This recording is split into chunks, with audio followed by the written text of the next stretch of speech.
Glória a Deus. Queridos irmãos, uma vez mais vos saúdo com a paz do Senhor. Sou grato a Deus de estar aqui nessa noite, louvando e bendizendo ao seu santo nome. Quero, nesta feita, louvar a Deus e agradecer a rica oportunidade a mim concedida. Quero bendizer e louvar também a Deus sobre a vida do nosso pastor Roberto, José dos Santos, Lucena, bem como toda a sua casa, a sua família. Quero louvar a Deus também pela vida do Santo Ministério aqui, muito bem representado também pelo nosso pastor Ivan e aqueles que o ladeiam. Quero também ser grato a Deus e louvá-lo pela minha esposa, meus filhos estarem aqui e alguns amigos também, nossa retaguarda, pastor Benício, pastor Joás Charamba. É bom estar aqui nessa noite. Enfim, toda a igreja que recebe minha saudação, diga amém. Queridos, abra comigo a sua Bíblia, por favor, no livro dos Salmos, Salmos 91.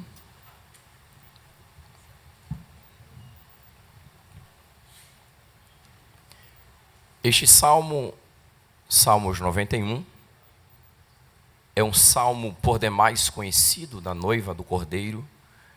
É um dos principais salmos conhecido ante a cristandade, visto que ele se popularizou ao longo do tempo, juntamente com outros salmos, tal como Salmo 23, Salmos de número 40, Salmos de número 46, Salmos de número 100.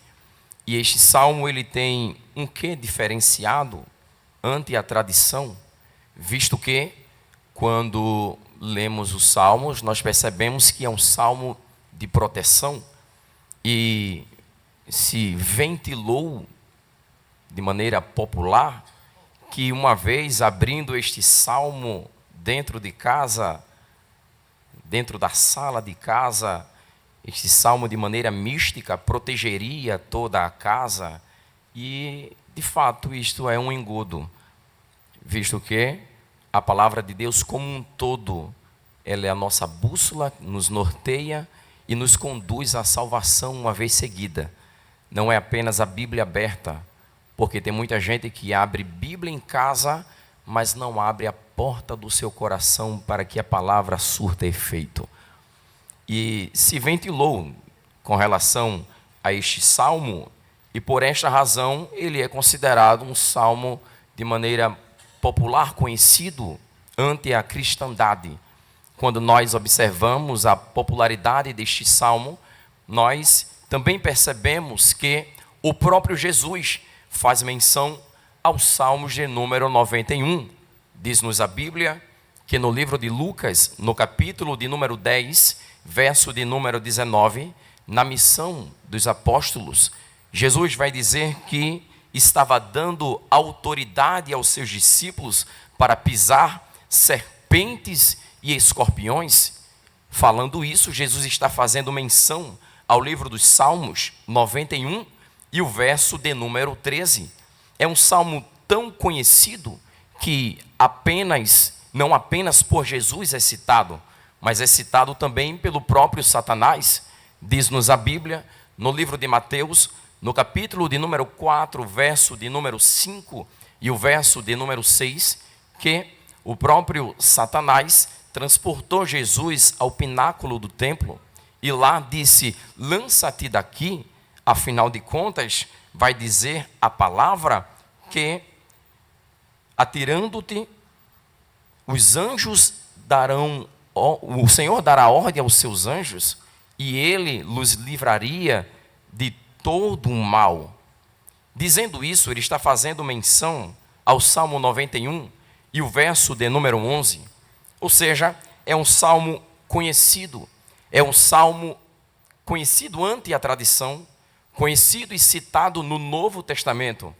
E não para por aí, um certo autor chamado Mayan Pirman, ele vai dizer que na tradição nós podemos trazer à tona a representação do Salmo 91 no Novo Testamento quando Paulo faz menção a Romanos capítulo de número 8, verso de número 31, que vai dizer: se Deus é por nós, quem será contra nós?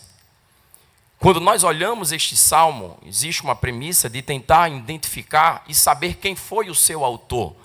E na tradição dizem, segundo alguns historiadores, que para identificar um salmo cuja qual não tem na epígrafe a sua descrição, dizendo quem é o autor, logo se atribui ao escritor do salmo anterior, a saber, Moisés. Sendo assim, considerado este salmo um salmo órfão, atribuem a Moisés, que é o escritor do Salmo 90, e este Salmo 91 é ele também. No entanto, é uma questão de tradição, visto que o contraditório, alguns outros acreditam que este salmo, ele é um salmo atribuído a Davi, visto que Davi foi aquele que estava dando instruções régias a Salomão, como passaria por situações e circunstâncias dentro do reinado e as suas complexidades. Assim diz a Septuaginta. No entanto, quando nós começamos a estudar este salmo, a tradição ainda começa a ventilar algumas questões alusivas a este. No entanto, quando nós começamos a procurar e identificar este salmo, o que chamam, o que falam sobre ele, ele é dividido em 3 partes e é chamado como o cântico do perigo, cântico das pragas, e é chamado como o cântico dos perigos da oração. Este é o Salmo de número 91. Quando nós lemos ele propriamente dito, nós contemplamos 3 vozes explícitas nesse texto. Primeiro, que vai do verso 1 e verso 2, que vai falar que é a voz do salmista falando com Deus. No verso de número 3 ao verso de número 13, é a voz do salmista direcionado ao povo, dizendo: assim como Deus fez na minha vida, Ele pode fazer na vossa vida também. E do verso de número 14 ao verso de número 16, o texto vai fazer menção e dizer que não é mais o salmista falando com Deus, nem falando com o povo, é Deus falando com o salmista. E é interessante, quando lemos este salmo, e percebemos que Deus, Ele pode e Ele é o nosso poderoso e onipotente. E o interessante é que eu, com muita propriedade, consigo dizer, em experiência própria e a nível escriturístico, que Deus, Ele é o nosso esconderijo. Deus, Ele é o nosso esconderijo, visto que a própria palavra do Senhor vai falar para nós. Se nós atentarmos e lermos o livro dos Salmos, a priori, o Salmos 32, verso de número 7, o texto vai dizer: Tu és o lugar em que me escondo. Deus é o nosso esconderijo. No Salmo 119, verso de número 114, vai dizer: Tu és o meu esconderijo e o meu escudo. Eu ponho a minha esperança na tua promessa. Deus de fato é o nosso esconderijo. No entanto, quando eu leio e entendo que Deus é o meu esconderijo, eu começo a compreender que quem se esconde sou eu e quem aparece é Deus. O princípio do esconderijo não é outro. O princípio do esconderijo é que eu não apareça. Quando eu era criança, lá na rua onde eu morava, e a gente brincava de pega se esconder, né? Hoje em dia muita gente não brinca mais disso, mas a gente brincava. E eu era bem magrinho, acho que o pastor Joás lembra.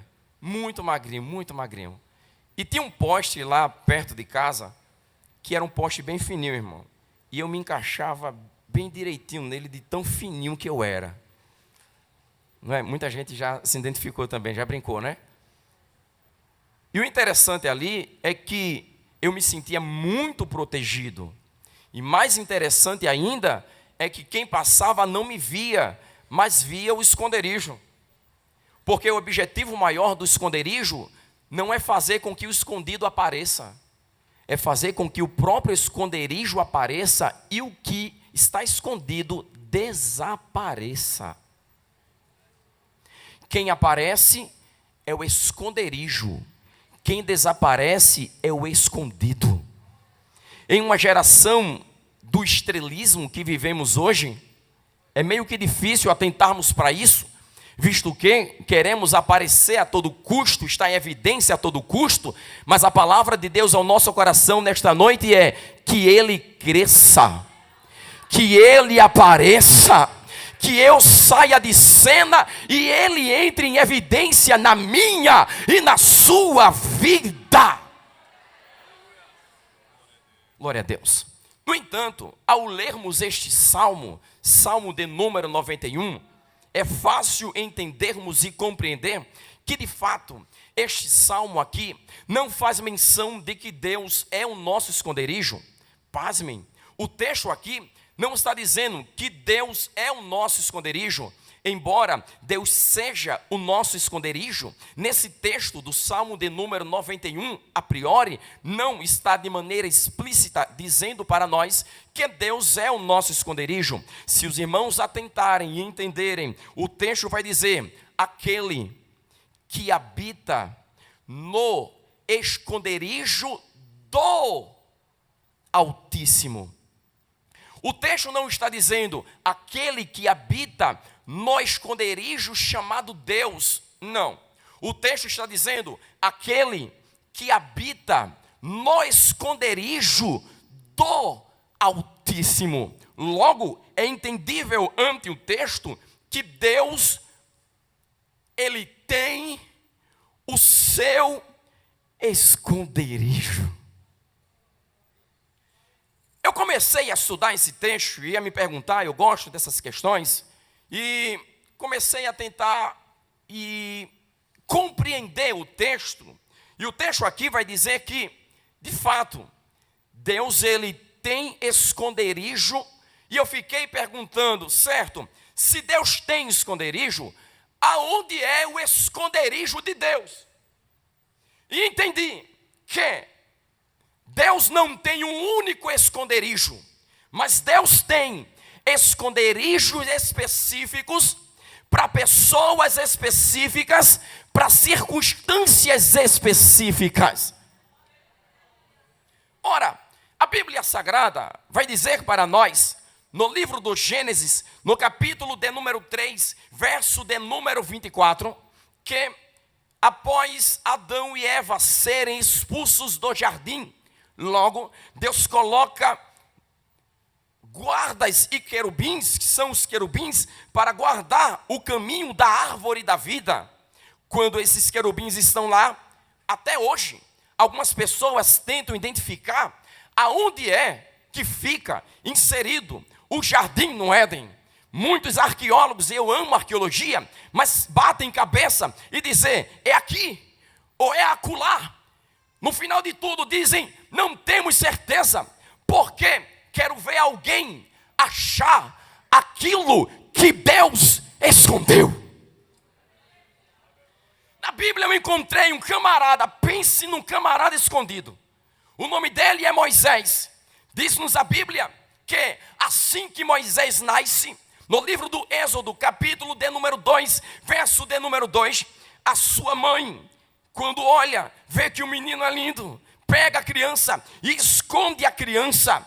Uma vez escondido, ele passa 3 meses. Então, Moisés é um camarada escondido. Não para por aí. No capítulo de número 2, verso de número 15, vai dizer-nos a Bíblia que Moisés também, ele acaba matando um egípcio aonde estava o povo sendo oprimido. Uma vez matando o egípcio, diz-nos a Bíblia Sagrada que Moisés, por sua vez, esconde o egípcio, mas é tarde demais, aquilo já havia se ventilado, e a Bíblia vai dizer que Moisés foge e se esconde em Midian. Eita, camarada escondido, não para por aí. Diz a Bíblia que Moisés, quando morre, o seu corpo é enterrado. Quando vão procurar o corpo de Moisés, cadê? Ninguém achou o corpo de Moisés. Pense num camarada escondido. Agora quero ver alguém descobrir aonde está, pois a Bíblia vai dizer que até hoje ninguém viu e ninguém sabe onde está o corpo de Moisés, porque quem Deus esconde, aleluia, aleluia, aleluia, não há quem possa achar. Se Deus escondeu, é porque Deus está querendo martirizar alguém, está querendo colocar a prova. Nem sempre. Às vezes, quando Deus esconde, Deus está querendo dar experiência a alguém, está querendo treinar alguém, está querendo se revelar a alguém. Ou você não se lembra que Deus vai até Elias e diz: Elias, te esconde, Elias, vai para o ribeiro de Querite e lá te esconde. Elias poderia até dizer: mas eu sou teu profeta. Aí Deus olha para ele e diz: não importa, quem está mandando você se esconder sou eu. Mas eu sou teu servo, eu sou dirigente, eu sou o teu instrumento. E Deus nesta noite dizendo a nós: não importa. Aleluia. Nem todos que estão escondidos por Deus estão sendo provados por Ele. É Deus querendo te dar experiência. É Deus querendo pegar na tua mão, te dar uma parada. Em uma sociedade célere, agitada, às vezes é necessário Deus dar uma freada brusca e dizer: eu preciso de um tete a tete com você, às claras, olho no olho. Sai um pouco da multidão e venha para a minha presença, porque eu quero tratar com você, com tua alma, com tua família. Aleluia, aleluia. Uma coisa é certa: no esconderijo de Deus pode faltar qualquer coisa, mas não vai faltar 3 P's que eu carrego para a minha vida. Diga assim comigo nesta noite: no esconderijo de Deus não vai faltar 3 P's. Diga comigo: não vai faltar pão, proteção e presença.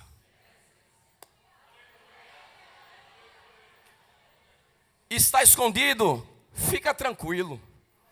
É o tempo de Deus. Um dia vai chegar que Deus vai dizer: eu quero você agora e vou te apresentar. Tem momento que Deus está guardando, está escondendo. Você é flecha na aljava de Deus. Às vezes Deus usa muito aqui e acolá, mas tem hora que Deus diz: tá bom, eu quero escolher essa flecha. Eita, lamantará choremia. No tempo certo alguém vai dizer: quem é ela? Quem é ele? De onde ela veio? De onde ele veio? E alguém vai dizer: ele estava no esconderijo. Ela mandará chorar-me. Eu sinto a graça de Deus aqui nesta noite. E Deus dizendo: estou te escondendo, estou te lapidando. Até alguém dizer: acabaram-se. E outros vai dizer: acabou não. Tem alguém que está por trás da malhada. Tem mais alguém? Tem alguém que está por trás do deserto de Midian. É Deus te preparando. É Deus te estruturando. É Deus te lapidando. No tempo certo vai chegar e Deus vai dizer: é hora de sair. É hora de sair. Receba esta palavra aqui nesta noite. Porque uma coisa é alguém tentar se esconder de Deus, outra coisa é Deus esconder você. Alguém entende aqui? O que tem de gente E Deus está falando aqui, não está no script da mensagem, mas Deus sabe por que está falando.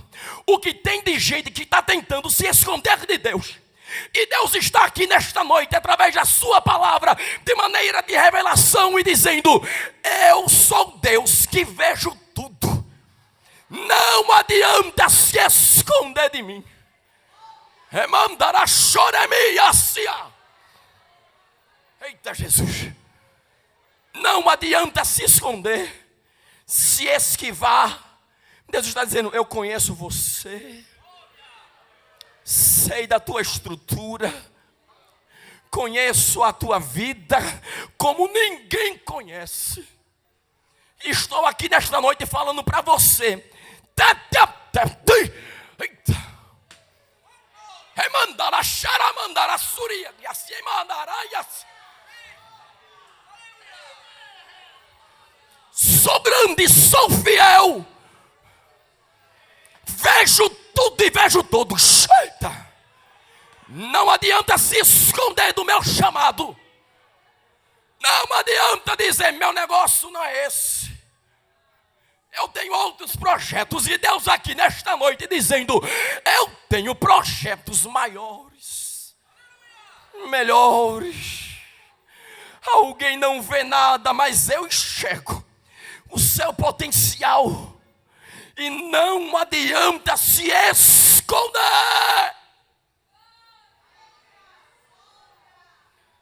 Aleluia, aleluia. Quem crê nesta palavra? Como Deus está presente nesta noite. Está sentindo Deus aí? Uma coisa diferente, né?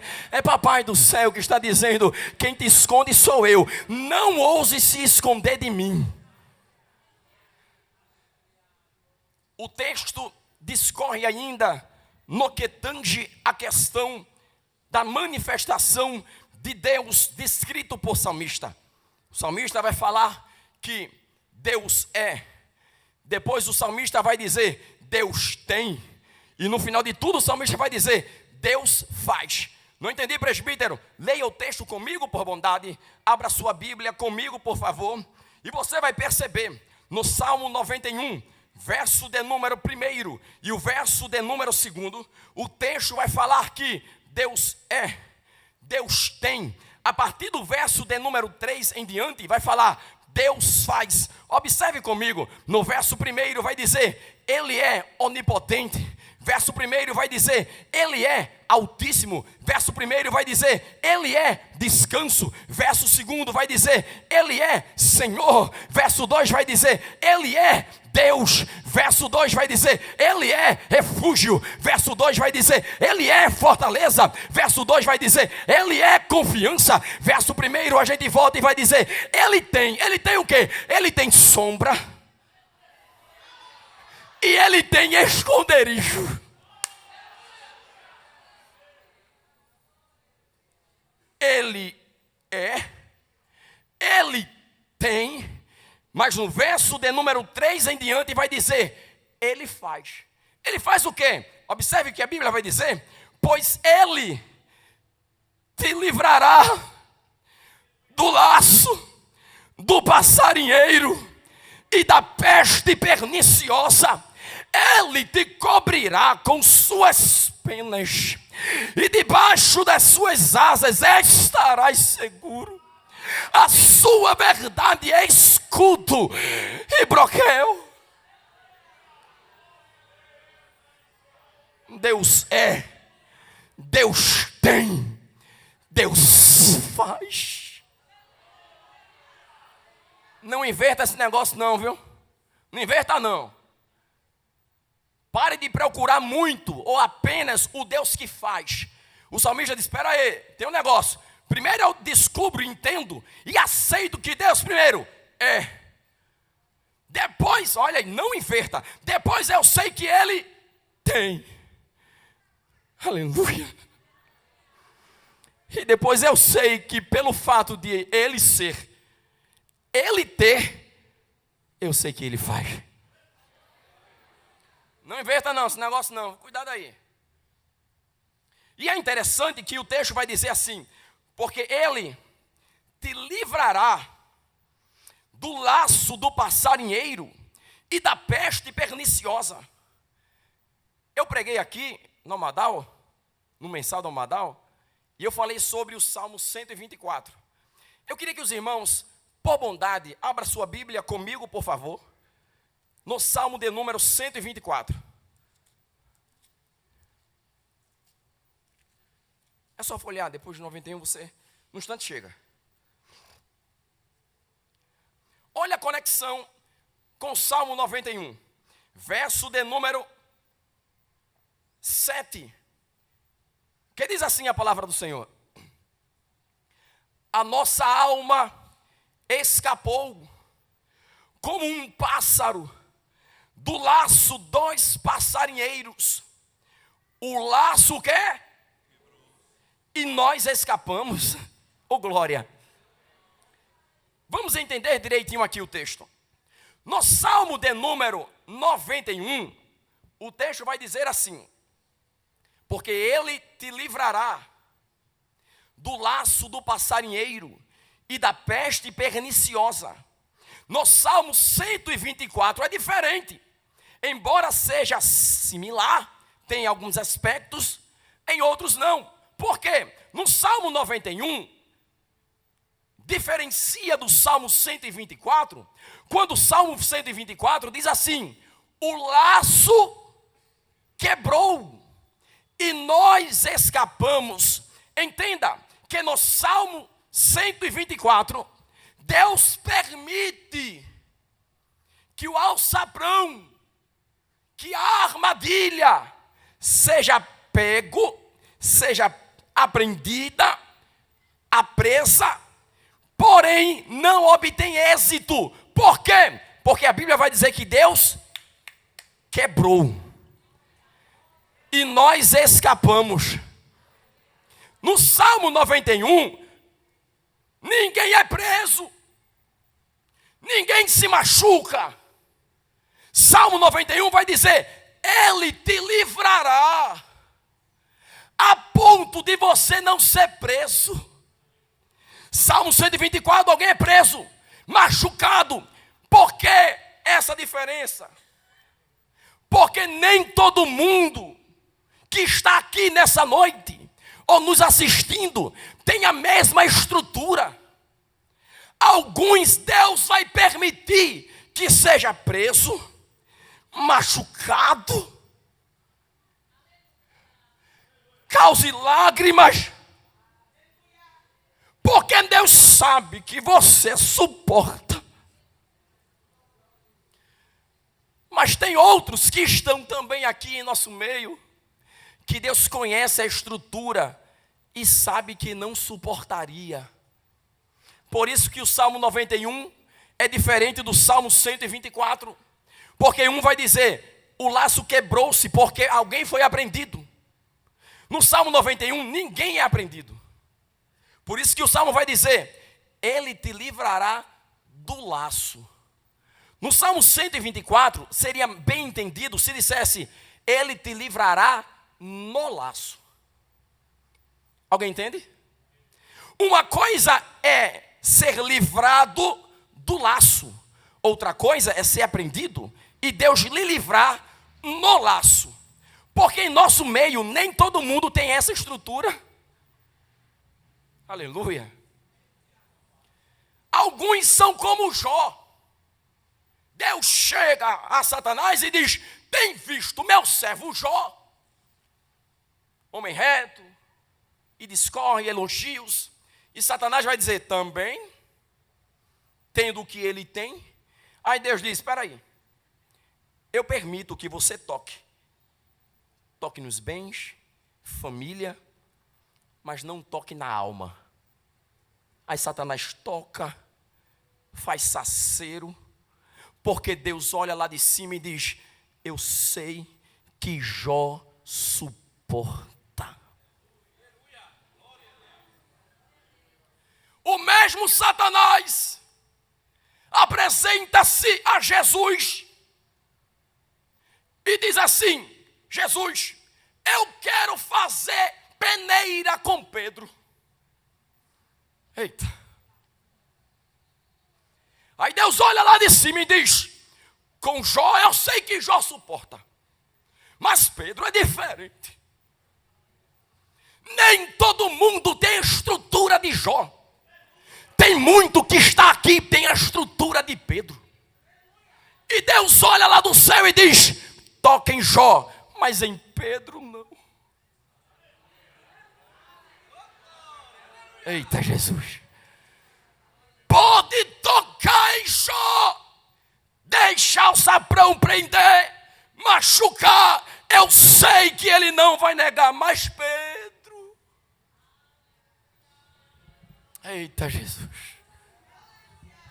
Por isso que o texto vai dizer: porque ele te livrará do laço, do passarinheiro e da peste perniciosa, porque eu conheço a tua estrutura. Ela mandará choremia. Conheço a tua alma. Falo contigo nesta noite e te digo: estou te dando estrutura para teres experiência comigo e conseguir passar pelo fogo de cabeça erguida. Mas enquanto isso, eu te livro. Eita Jesus. Eu te livro do laço em que Satanás está à espreita, dizendo: ele vai agora, vai cair agora. Eu armei o alçaprão, ele vai agora ser preso. Aí do nada, quando você está em direção, você está em direção à armadilha que Satanás coloca, porque ele arma a armadilha e fica de lado dizendo: vai cair, vai dar errado, vai se prejudicar. Aí do nada você está em direção ao caminho do alçaprão. Aí Deus olha lá de cima e diz: aqui não, o caminho é outro. Você se esquece do feijão que ficou lá em casa ligado. Você se lembra que tem uma prova para estudar. Você se lembra que esqueceu alguma coisa. Isso aí você diz: ah, foi coincidência. Coincidência não, é Deus livrando você do lar. Deus tem o seu caminho. Não questione os caminhos de Deus. E é por isso que Ele está aqui nesta noite. Ele te trouxe aqui nesta noite para te dizer: há esperança para a tua vida. Porque quem te livrou fui eu. Quem permitiu você chegar até aqui fui eu. Não era para você estar aqui nesta noite, nem para estar assistindo nesta noite. Mas Deus, pela sua infinita graça, disse: eu te livro do laço do passarinheiro e digo: vou ter um encontro contigo. É o caminho que Deus traça para olhar para você, para dizer: te estruturo, te livro, te dou banho de sangue, te coloco em lugar de destaque e digo: você acha que manda em você, mas eu tenho um esconderijo que, além de esconder, protege. Será facultada a oportunidade para você aceitar Jesus. Mas de antemão receba esta palavra: o Senhor te conduziu até aqui nesta noite para te dizer: eu te livro, eu te protejo, eu te guardo. Eu te conduzi até aqui para dizer: tu és meu, tu és minha. Não foi coincidência, foi livramento. Aleluia, aleluia, aleluia. Cadê você nesta noite para Jesus? Aproveite esta oportunidade, meus irmãos que estão assistindo à internet. Jesus está tratando contigo e dizendo: volta para casa, volta para a minha presença. Você não consegue pelas suas próprias convicções, mas você vai conseguir pela minha palavra e a minha presença. Volta para casa, volta para a presença de Papai do Céu, e que Deus os abençoe. Muito obrigado, meu pastor Ivan. Se, porém, não agrada a vocês servir ao Senhor, escolham hoje a quem irão servir. Mas eu e a minha casa serviremos ao Senhor. Josué 24:15. Nossa oração é ver você e toda a família na EBD. Seja você também um aluno da EBD. Todos os domingos, às 9:30 da manhã.